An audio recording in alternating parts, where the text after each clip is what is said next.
Stand. Please call the meeting to order. Let's stand for the Pledge of Allegiance. I pledge allegiance to the flag of the United States of America and to the republic for which it stands, one nation, under God, indivisible, with liberty and justice for all.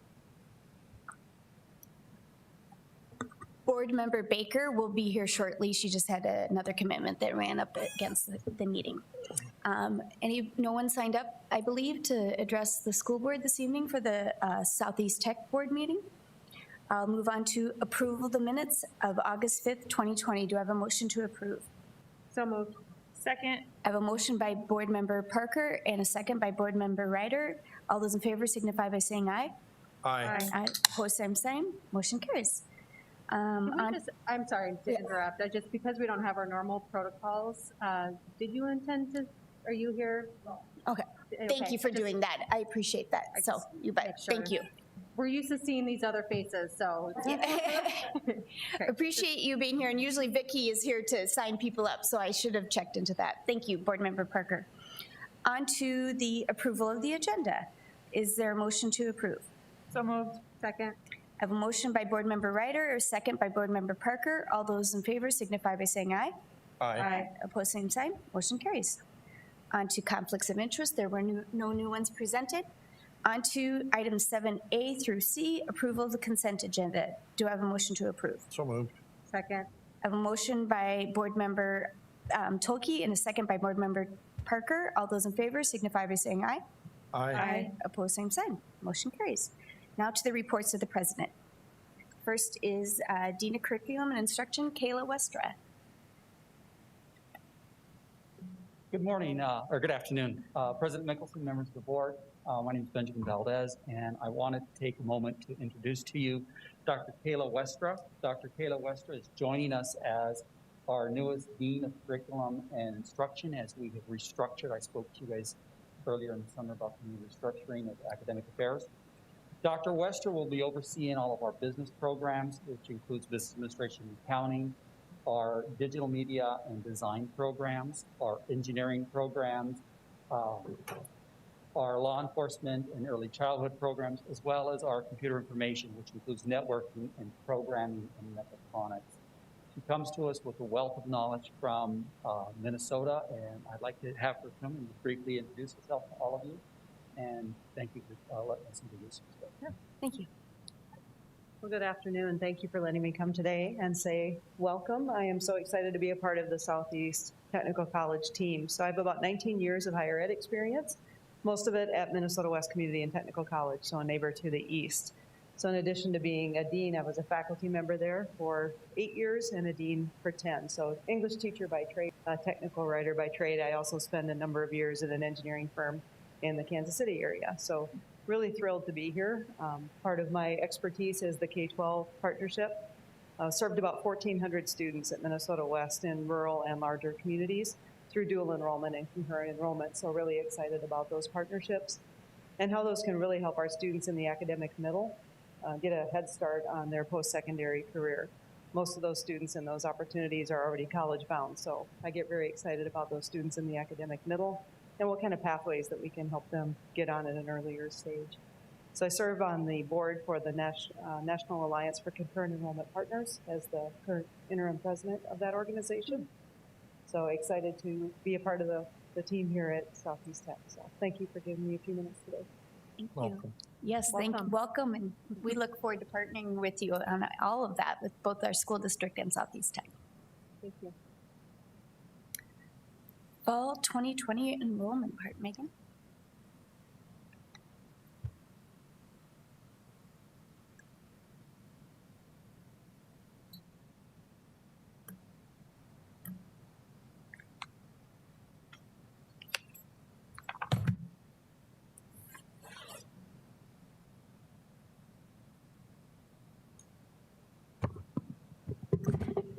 Good afternoon, President Mickelson and members of the board. I'm Megan Fisher, Vice President for Enrollment Management, and it's a pleasure to be with you today to present to you our Fall 2020 enrollment report. If you take a look at this first slide, comparing Fall 2019 to Fall 2020, You see that our total enrollment this year is 2,426 students. And so that's very close to where we were last year. Our degree-seeking population is pretty similar as well. 78% of our population this year is what we would term degree-seeking, but we would also include that program prep group. I think we've talked to you a little bit about that group before, and those are students that we categorize as program prep at 231 students, or 10% of our total population, and they're taking classes right now before they start their program classes, but they are degree seeking as well. So you can see with our total degree seeking students, we're actually up 1% over last year, fall 2019. And we'll take a closer look at our total head count and total credits that we had this fall. Where we saw a dip in enrollment this year was with dual credit. And so last year we came in with a total of 280. If you take a look at our dual credit and concurrent credit, and this year we're at 235. And then we had, of course, we always have some non-degree seeking students taking courses with us, and we're at 43% this year, which is similar to last year. And then we also had that upskill program that was sponsored by the state with the funding. So we'll take a look at that. So our fall total head count came in just 1% below last year. So again, we were pretty pleased with that and saw a dip in some of our dual credit numbers. When we look at credits, we're down 3% over last year. And again, that dual credit impacted us a little bit, but we do have some great highlights to share with you today too. So dual credit, again, compared to where we were last year, you can see that with students and credits versus fall, down about 25% with that. And then Avera Academy, again, we're holding really strong. That Avera Academy program is going really well. We have another full cohort there. The Classroom to Careers, you can see that we've increased the number of students participating in that, so that's great. We will have more students out at McCross and Boys Ranch too. I think we have 6 this fall starting the construction. It's sometimes difficult to get them registered right away at the beginning of fall, but we do have more students out there this year. And then we have a couple students that are taking classes with us through Teach Well Solutions, so that's a new effort as well. And then within that dual credit number, we have students out in Brandon and taking classes with our EMT, and then we have students in Harrisburg taking classes through CNA and our construction program as well. So some highlights from this fall. We always have, right, silver lining within all of our enrollment numbers every semester. And I think the big 2 that we want to highlight are our new programs. We would consider these cohorts full. So veterinary assistant with 34 students and dental assisting with 24 students. And I know you're going to be out on campus for the next meeting, which is exciting. So you'll get to see the construction projects and renovation projects going on for those 2 new programs. And then the South Dakota Upskill program, we have 32 students enrolled, and so that was a partnership through the South Dakota Department of Labor and the Board of Tech Ed to offer education funding to students, tuition free, to participate in these certificate programs and get back out there into the workforce. So you can see that the interest was in our coding and billing certificates and then our CIS certificates. And then in kind of demonstrating where we're at with enrollment for programs, so 43% of our programs either increased enrollment or remained stable, the same as last year. So you can see the programs, I just listed some of our top ones, but farm tech, invasive, land surveying, mechatronics, media design, civil engineering, electrician, and mechanical engineering. We saw a nice bump in all those programs to kind of show you where the interest is in some of our top programs. And then part-time versus full-time students. I included this slide because I think it's nice to see, you know, we serve a lot of different students out at Southeast Tech, and this slide demonstrates that nicely. So you could see fall 2020, 48% of the students enrolled this fall are part-time. So when you consider our large non-traditional population, a lot of them are like all of us, juggling work and family and all the demands of their time, and they're also students. So we see a lot of part-time credits. And then 31% of the credits for this fall are taken by part-time students.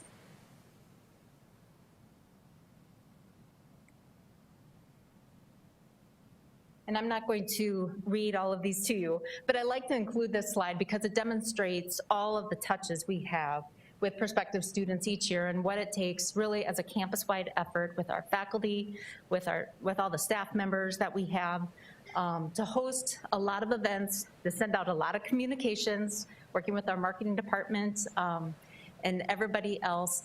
The high school visits, the college fair, the career fairs, those numbers are down from last year. Obviously, when we had to go online last spring, that impacted us a little bit.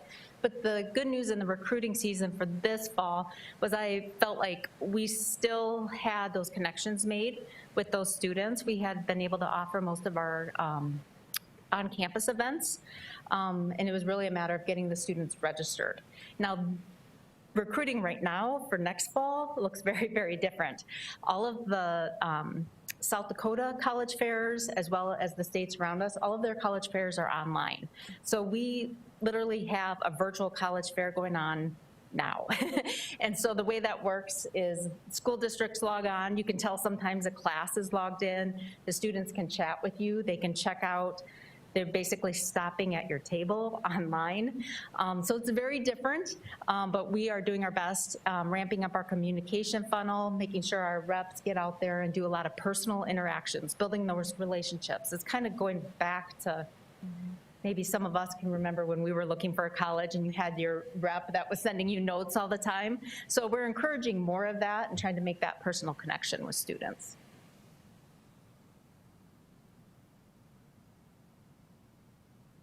And then Build Dakota. Build Dakota went really well for us this year. I know some of the other techs commented that COVID was impacting some of the sponsors that they had, probably just because of the nature of the programs that they have in Build Dakota versus where we're at with a lot in healthcare and being in the Sioux Falls market. So we were able, you could see of applications, we had more than we ever had before, 402 applications for Build Dakota scholarships. And then we were able to award 92 scholarships this year, and for the first time for Southeast Tech, all of them were sponsored by industry. So everybody has an industry sponsor. And you can see, I always like to do the breakout for you for in-state versus out-of-state, because we are an institution right here near other states, and so we do draw some of those students in from other states. And we had a lot of applicants from out-of-state too. But it's really up to our sponsors to determine who they want to sponsor. They interview the students, they reach out to them, they make those connections, and they decide who they're gonna sponsor. And so I listed there all of the sponsors that we have for this year. So it's a pretty impressive group.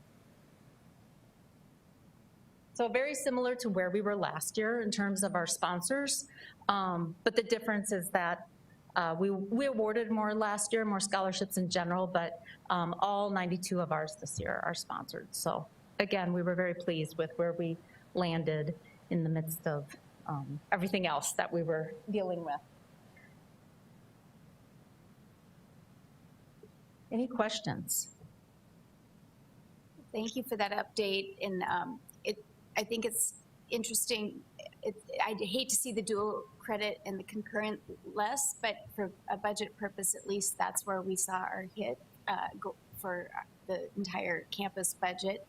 What we reach out to us, see what we can do as a Sioux Falls. I know we're not your only partner with dual and concurrent enrollment, but we know the value of that for our students in the Sioux Falls School District as well. And so please keep working. I know this year was an unusual year because of what happened and so forth, but we still want to partner with you. And I think there's some things in the works. So yeah, we look forward to that too. I think it's natural for us to have seen a dip in that just because of everything going on with COVID and, you know, the fact that we're just trying to get and keep our kids in K-12. Yeah. So to expand that bubble or circle for some students, even if they're online, I think it's just sort of a, let's just get through the year. So I'm not totally surprised to see that dip, and I'm not too worried that we won't see that climb back up again after this year. But I mean, obviously for budgetary reasons, it's difficult, but again, not a total surprise with everything going on. Yeah, it'll be nice if the students are in school when they're getting registered for their next year, this spring. So that helps. I mean, they're working with their counselors, thinking a little bit more about getting ready for college, taking some dual credit. I think it's exciting to see that both the dental assisting and the vet tech are full. I feel like we've been talking about both of those programs for so long. Yeah. And so to finally see like actual enrollment numbers and see that people were as excited about it as we hoped that they were going to be is super encouraging. And hopefully that's one of those programs that we can really get business partners involved in, and we can see great job placements for those because of the need in the community, which will then just help those to continue to grow in our enrollment in those programs as well. So great start for the first year for those. Yeah, we were super excited about the numbers that we were seeing, and they continue to be really popular going into this year. And it'll help when we get all those puppies and kitties out on campus too. For I the can't vet wait tech. to see the program highlight presentations. I'm sure those are in the works, right, guys? Yeah. So, yeah, that'll be fun. All right. The Build Dakota, what's exciting to me is, sometimes it's easy to get that sponsor to sponsor once, but then to repeat performance with them is outstanding. It just speaks to the great job you guys are doing and what type of students you're attracting, because they're wanting to stay with us for an extended time frame. So Yeah. thank you to you guys. All right. Thank you. Do I have a motion to approve the fall 2020 enrollment report? So moved. Second. I have a motion by Board Member Tolkey and a second by Board Member Parker. All those in favor signify by saying aye. Aye. Aye. Opposed, same sign. On to Rich. Thank you.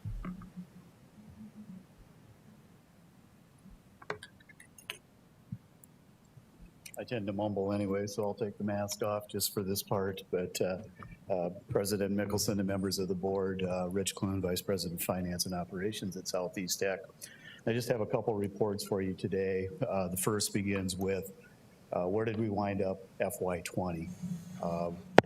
In comparison to budget, what we expected was going to happen. And it's really foundational as we move into the FY21 budget, because it plays a significant part in that, different than what the tentative adoption was. So just want to explain that, what's transpired, actually some, I think, good news coming out of it, so some positive things.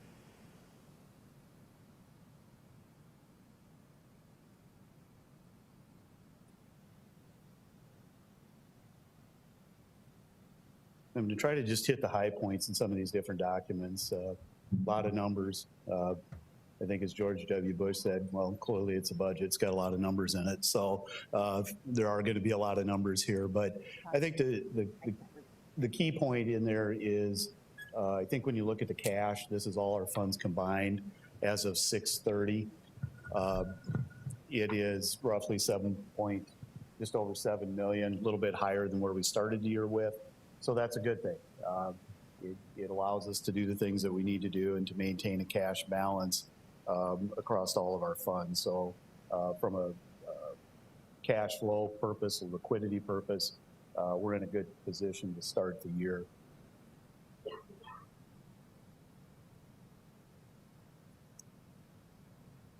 Main thing on the, this is a post-secondary fund summary, and it really lays the FY20 adopted budget against where we wound up in terms of FY20. Little bit of a unfavorable variance when you look at the revenue components of it. We were down in a couple areas over what we anticipated, but when I look at the main revenue sources, tuition and fees, I'll take 99% every year to be that close to it. So that again puts us in a pretty good position. Overall, it looks like it's roughly $600,000-700,000 unfavorable variance. But if you scroll down and you get to the other side of the equation, on the expenditure side of it, you can see we're quite a bit ahead in terms of a favorable variance overall. Where we had planned to spend $25,507,000, we only spent $22,500. I had Bob doing backflips when I showed him that, and then I had to kind of bring him back down to reality. I would have liked to see that. Yeah, it was. I had to bring him back. It was entertaining, but one of the things you have to understand with this is it really gets in when we have a construction season that crosses fiscal years, and especially when we have a large construction project.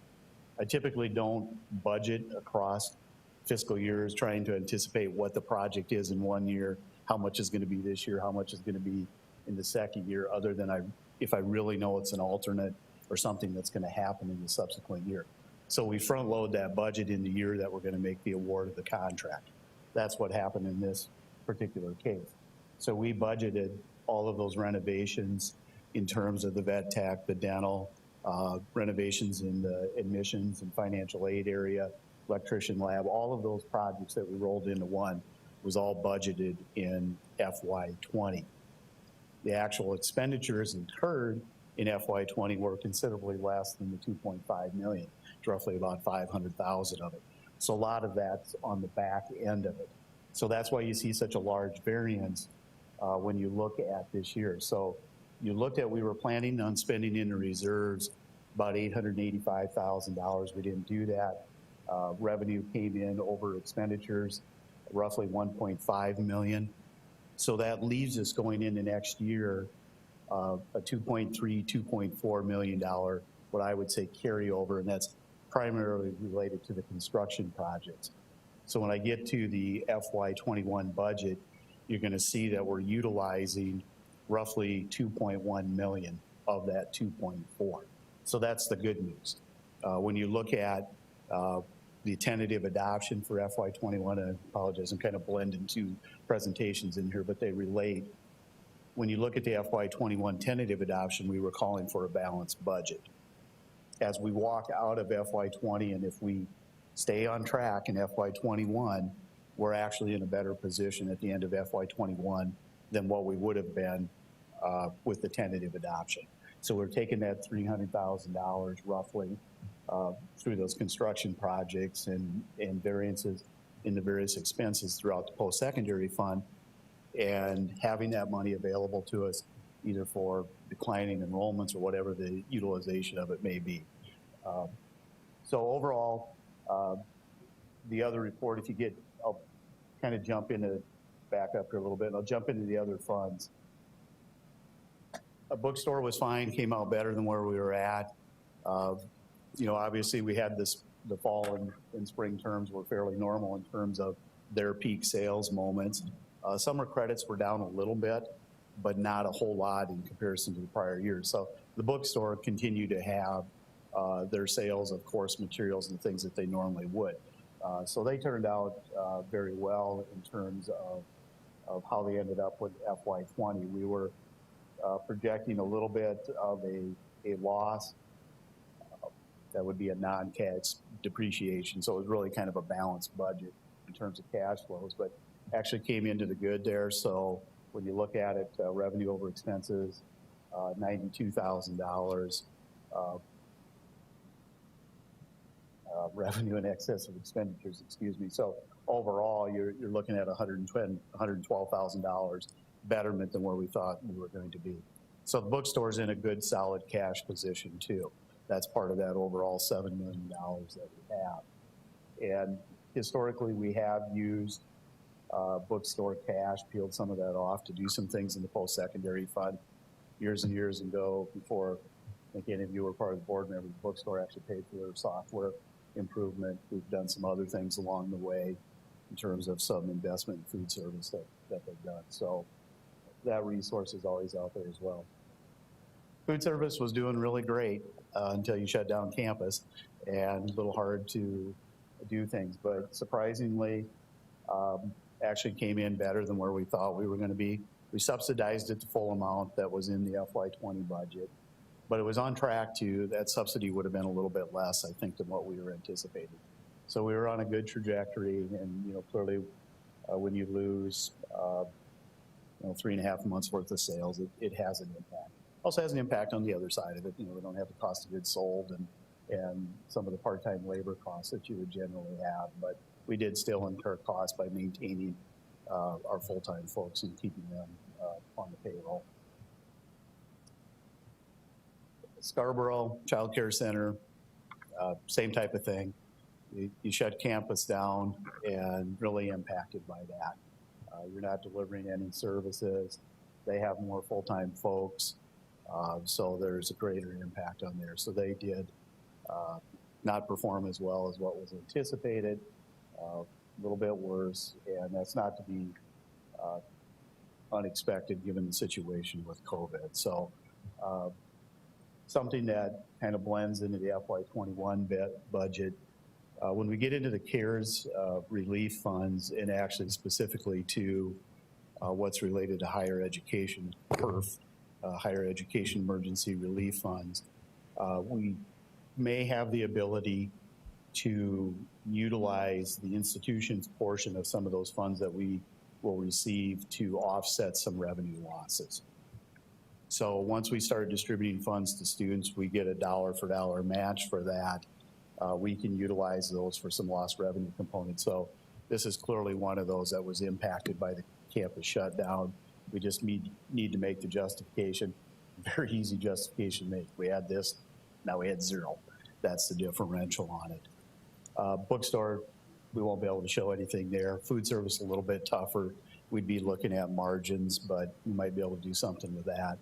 We might also have a little bit in the post-secondary fund because we waived the summer online fee. Since everything was online, that was action this board took, that it didn't seem to be fair that when you register for a class that was intended to be online and we just put everybody in the online, even though I advocated charging everybody the $50, that didn't seem to be the fair thing to do or the right thing to do. So there's some potential money there that we could use as well.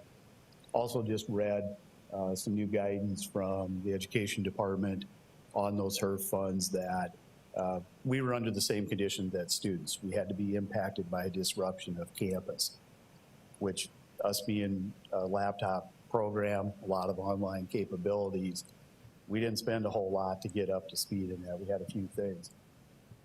But they've expanded that utilization to also look at the purchase of PPE to protect your employees to continue to deliver services. So they've broadened that definition, and we have spent some money on there. So we may see some of that come in. I programmed some of it. I haven't programmed all of it. So that's also another potential. A lot of it is depending on what happens and how many dollars we're able to give out in students. That's been a little bit of a struggle, a little bit off topic. Initial applications out didn't come in the way we expected. A lot fewer applications, a lot of applications that wouldn't be eligible under the guidelines because they're all income-based, which is not something that's allowable. So really narrowed one. We thought we were going to be able to hand out $885,000 to a very small number. Guidance, again, is allowing us not only to just focus on the spring disruption, we can carry that over into the fall. So we're going to try a round 2 of it and see if we can get those funds out. It's advantageous to our students, and clearly it's advantageous to us to try and get as many funds into the hands of people that need it as we can. There's upshots but to it as well, because we're able to give a greater grant for those students in greater need. So from that standpoint, the intent of it's really working. We're getting the most amount of money into people with the greatest needs. So that is the upshot to that piece of it. If you get into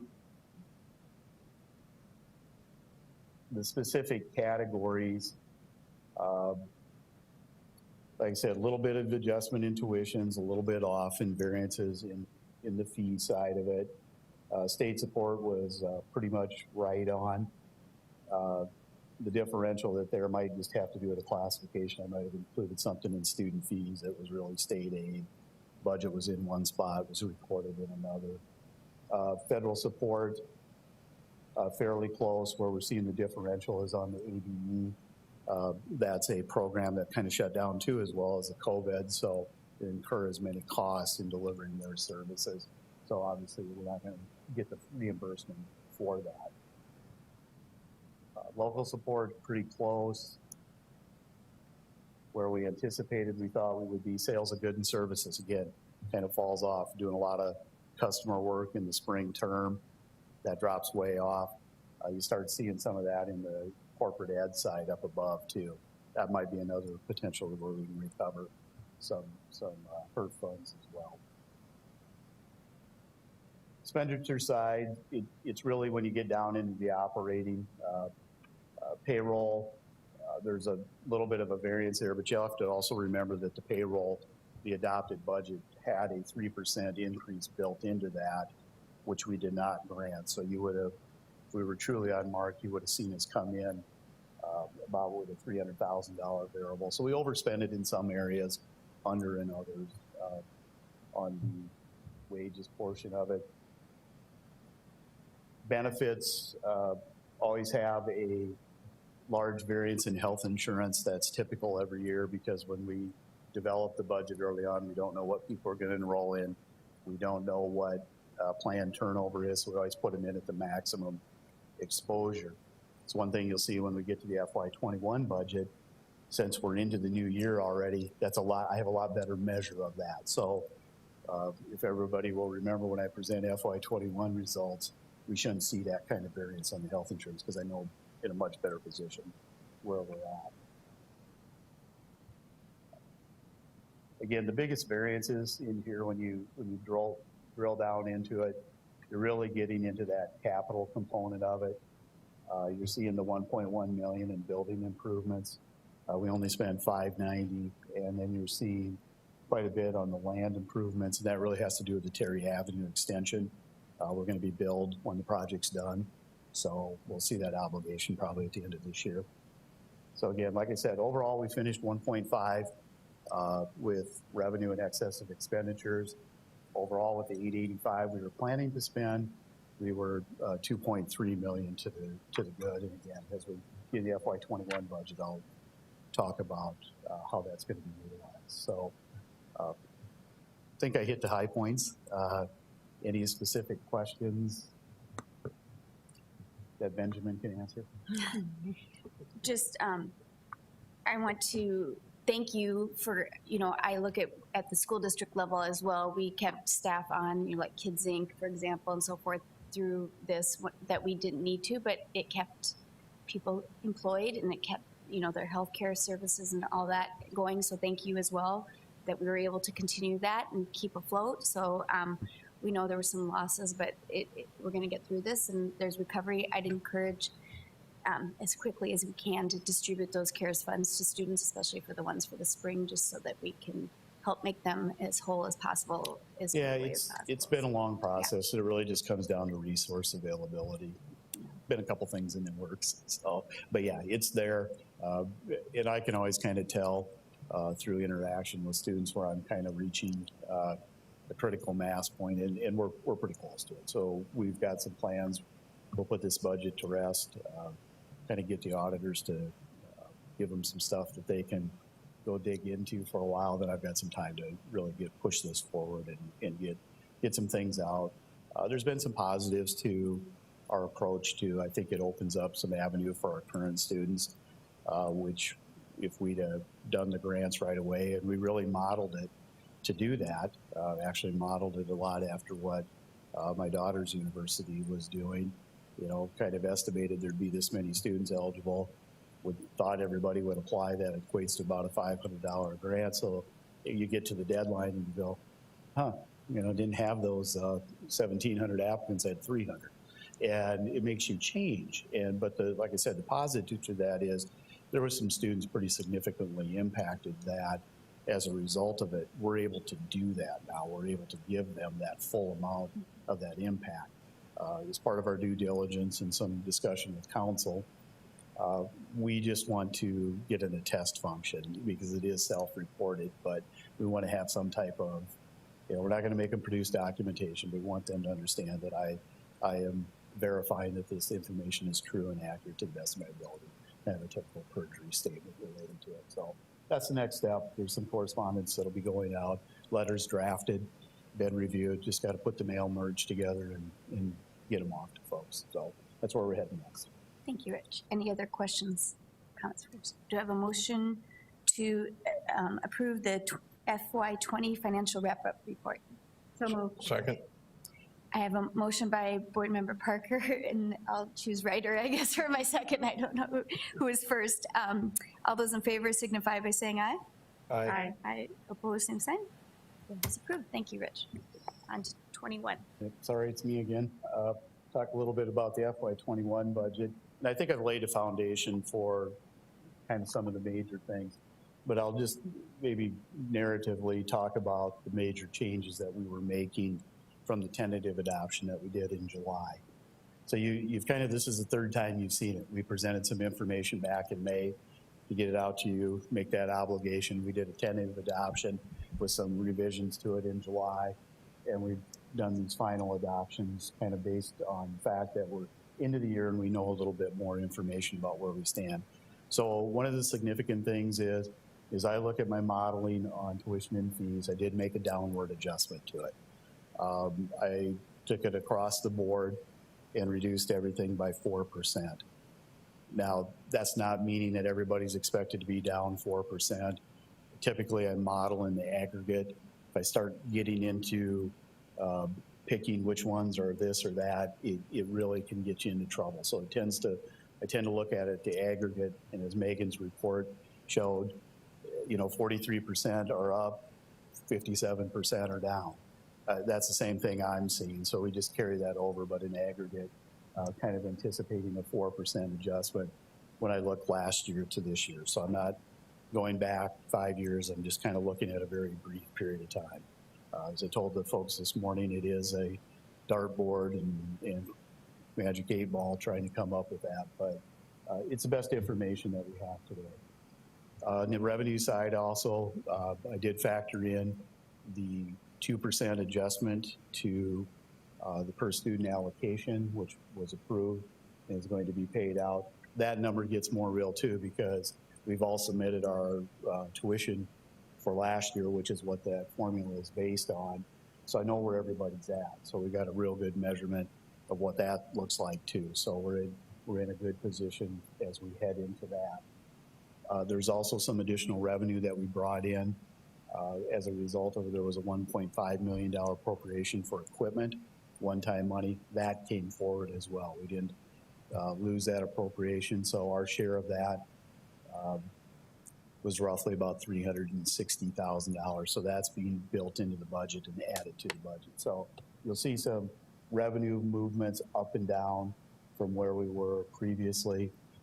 But those are the major things. No changes in fee structure, nothing along those lines. Really just looking at those credit sources, the state aid, that one-time money from the state, and then the HERF money, the CARES relief money that we're bringing into that. I think Monday night you approved in your board meeting the air purification system. We're part of that too. That is reflected on the expenditure side and on the revenue side of our budget. So it's either going to be funded through one of two sources. It's either going to be funded through those HERF monies as part of our institutional share. There's also discussion going on with the same funds that you folks received on the K-12 from the state's Corona Relief Fund, CRF funds. So it may be reimbursed in there, but we felt it was important to do for our campus. I was part of the evaluation team, and I won't go into that because I'm sure you got that whole presentation of why we should be doing it. We feel the same way. So we are going to move forward with that project. As I indicated, there's probably about 2.2 million or so left over to finish the existing projects. There's a few change orders to it, nothing major. That always happens. Brought in some money for that, brought in some money for the FF&E on the expenditure side of it. So there's a little bit there, but again, we're still 300,000 better than where we were. Also made some adjustments, as I talked about, in the health and dental insurance, because I do know specific enrollments after a couple payroll runs. I made those adjustments, and that was a pretty significant reduction. So we were able to pick up some funds there. Sure, I hit all the high points here. All of the adjustments are delineated there as to what's happening across all the different revenue sources. Tuition fee, talk about the 4% reduction. You see the same thing on the student fee side of it. State aid again reflects there's going to be a tuition buy down adjustment that gets categorized as state aid, but that's related to the 4% decline in enrollment. So we anticipate less credits will get less tuition buy down. state aid formula going up in there. The other state revenue, these are the specific programs that equipment purchase when we identified our application into the DMS and BASIP vet tech program. Emergency management is where we're housing all of the CARES funds. It's not a program. So there's money there. State's already confirmed that they will reimburse us for the 41.7 for the HALO components. That was some room foggers that we had to do some extensive. Two of those, right? Yeah, 2 of them, but we also bought additional ones so you can go from room to room. You got additional dispersion. So the unit sits outside and then they have tripods that deliver the chemicals. In the other federal revenue category, again, that's to reflect our share of what we anticipate. And again, I think this is understated. If we're able to get more of those funds distributed, there might be an additional $500,000 that could come in. It'll have some restricted uses, but we are going to need to replenish our PP&E if this continues out where vaccines at. We're going to continue to do all of our mitigation efforts. Starting to see some of the prices coming down, but some of the stuff is still hard to get, still expensive to get it. But we should be able to utilize some of those resources. And if we need to do more in terms of, looks like we're going to overexpand or that additional revenues come in, we'll be back in with a supplement later in the year. Just some minor salary adjustments, really has to do with changes, turnover, incumbents coming in. One reduction in welding. We had 2 instructors in tentative adoption. We had a retiree, and it was always, we're going to make that determination of filling that position or not. So that position is not needed based on the current enrollments. So that's moving out of that tentative adoption and being removed for the final adoption. So that's why there's a big number for that. And I'm just picking on the welding folks. Retirement benefits, again, move with changes in salaries. Insurance, you can see the hospital medical, $86,000 reduction there. Again, that's going back to knowing the actual enrollments. Dental, that's a significant number given the size of the overall dental obligation. But again, based off of exact enrollments. Add a little bit into professional services. That's for some of the A&E that rolls into a professional services, so that's a carryover as part of those projects. A few little tweaks in the Perkins capital equipment category. Just moved it out of capital equipment into non-capitalized. They have it make a designation for anything under $5,000. So there's some computers and laptops that we're buying. When we did the original tentative adoption, we had a placeholder and everything was in capital equipment. So this is just moving around to what is actually happening. Same thing on the equipment side. There's a few pieces that are being bought that are under that $5,000 per unit threshold that the feds have to declare it capital. So it comes in as a supply item. We call it non-capitalized equipment, but regardless, the meaning is the same. The air purification system, as I talked about already, that's an addition of 223, but there's an offsetting revenue we're anticipating for that. Even if that doesn't become the realization, I think it's still a project we needed to do. And then the 1.5 million to finish the campus project. I had some money budgeted in FY21 for it already because we knew the alternate was going to be in this year. So that is one of those occasions where I will split it across 2 years. So there's about 2.2 million in FY21 to complete that project. Land improvements, again, related to the Terry Avenue extension, changes in capital equipment, addressing that state funding that's coming in, and some different adjustments that we are making just to true things up. Enterprise funds, pretty static, not a lot of changes there from the tentative. Again, insurance benefits and childcare was a change in somebody that was enrolled in there. So as we go down to probably what is the most important of tonight is the motion to approve the budget You can see the $2,072,109 from the fund balance, the carryover of the project, the total funds, post-secondary, the other funds remained relatively unchanged from a revenue standpoint. And again, that's a big yes. We should wind up shutting down, going into an online environment. It's going to be much more difficult to carry on and figure out what we're going to do with them. So we might be making different decisions the next time around. But for now, we're going to continue as initially planned. Again, like I said, there's some potential recovery of some lost revenue on that child care fund. So that's a lifeline to us if that comes to fruition. So overall, we're going to generate 26.5 in revenues. We're going to utilize $2 million of existing cash, and we're going to expend 28.6 million in FY21 as our planned expenditure budget for the year.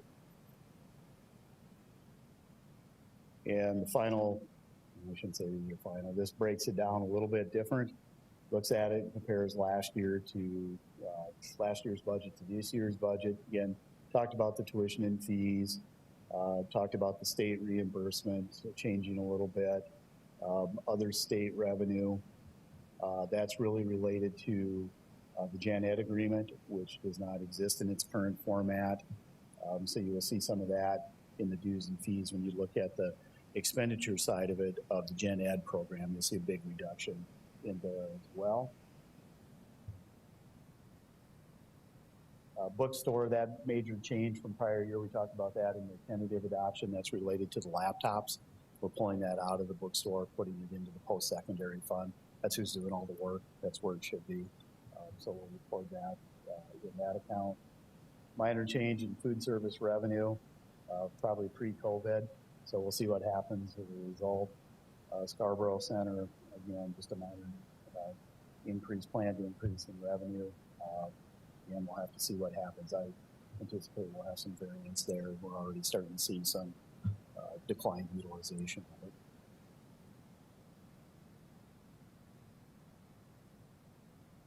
This is just a summary of that motion that's out there, again, looking at the total revenue and the total expenditures, a breakdown by different categories. You know, clearly we're heavily into the people business in terms of our salaries representing a pretty significant share of it between salaries and benefits, more than 50%. The other big piece of it with that capital project is our capital acquisition. This year, $4.5 million, or over $4.5 million. I think these are all the individual programs, and you kind of see the change as it relates to staff moves and adjustments. We went through the staff changes in the tentative adoption. Other than that one instructor in welding, that stays the same. So the positions that we've added are all carrying forward and are part of the final adoption. The one I wanted to point out, the big change in Gen Ed there, right about in the middle of the page. You can see the reduction of almost $1 million. Again, that's related to the Gen Ed agreement with the Board of Regents. So that's the other side of that revenue piece of it. And I apologize if I'm going through this kind of fast, but we've talked about a lot of this many times. And if you have specific questions about any of it, but again, this breaks down every single program that we have. And some of these are just moves depending upon what's going on. You look at the administration, that $500,000 that's tied to the early retirement. That was in FY20, it's not in FY21. So that's the big major change there.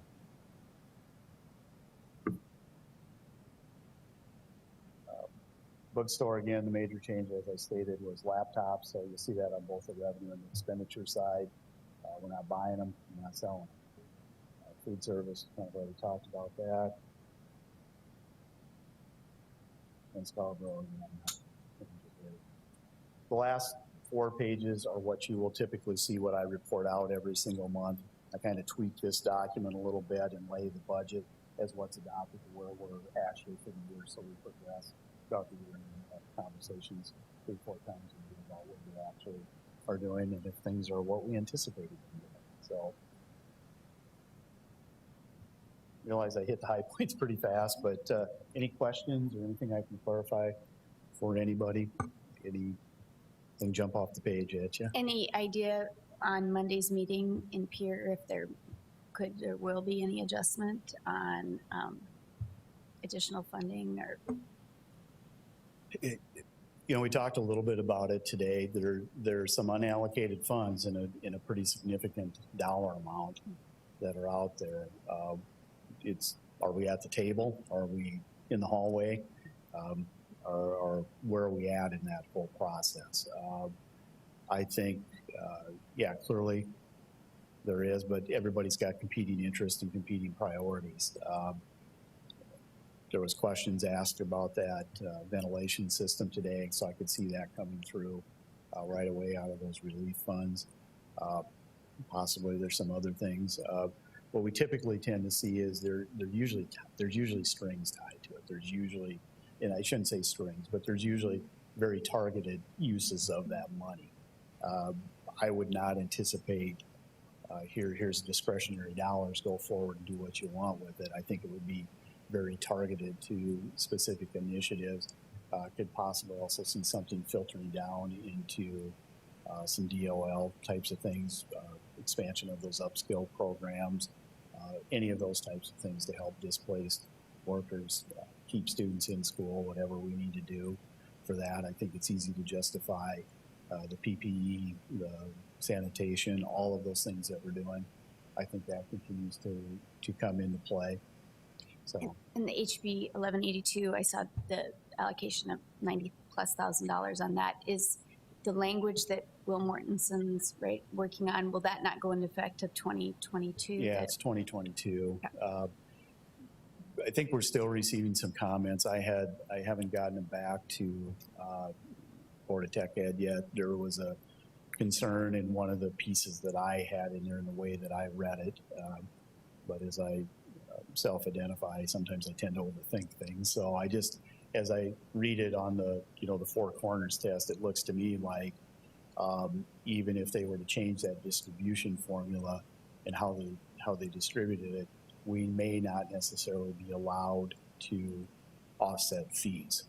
And so that's just the clarification. Just want to make sure that we understand that if that's what it is, because then that makes us take a different course of action. So yeah, but it's not to take effect until 2022. Thank you. Any other questions for Rich? Seeing none, do I have a motion to approve the FY21 final adoption of the budget? So moved. Second. I have a motion by Board Member Parker, a second by Board Member Tolke. All those in favor signify by saying aye. Aye. Aye. Opposed, same sign. Motion carries. On to the second reading of the Southeast Tech Policy. Are you going to do this, Rich, or Bob? Thanks, Rich. Bob? Thank you, Rich. Thank you, President Mickelson. If you recall, that was in terms of the change in Title IX policy to become more compliant with federal legislation that was enacted and became effective this past August. So we have not received any additional comments in terms of the proposed policy, so we just asked the board to endorse the draft that we shared at the last meeting. Any questions or comments?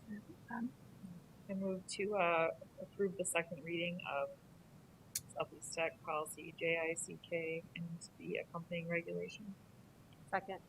I have a motion by Board Member Ryder and a second by Board Member Parker. All those in favor signify by saying aye.